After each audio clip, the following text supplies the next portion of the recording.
Hi friends, ఈరోజైతే మోదక్ చేస్తున్నాను. నేతిలో ఒక కప్పు కొబ్బరి తురుము, కాజు బాదం వేసి ఒక 5 నిమిషాలు అయితే బాగా ఫ్రై చేశాను. ఇలా అయిన తర్వాత ఒక కప్పు కొబ్బరి తురుముకు ఒక కప్పు బెల్లం అయితే వేసాను. తీపి అయితే సమానంగా సరిపోతుంది ఇలా వేస్తేనే. బాగా ఫ్రై అయిన తర్వాత ఇందులోనే ఇలాచీ పౌడరు అలానే నెయ్యి వేసి బాగా ఫ్రై చేశాను. ఇలా అయిన తర్వాత పక్కన పెట్టుకుని చల్లారనిచ్చాను.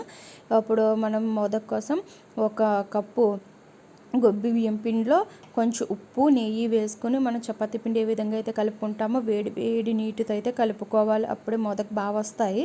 కానీ నాకైతే షేపు సరిగ్గా రాలేదు. నాకు వచ్చినంతలోనే నేను చేసి ఆ దేవుడికి ప్రసాదంగా అయితే పెట్టానమాట. ఇలా ప్రిపేర్ చేసిన తర్వాత స్టీమ్ చేసి దేవుడికి ప్రసాదం పెట్టాను నైవేద్యంగానే. మీరు వినాయక చవితికి ఏమేమి చేశారో కామెంట్ చేయండి.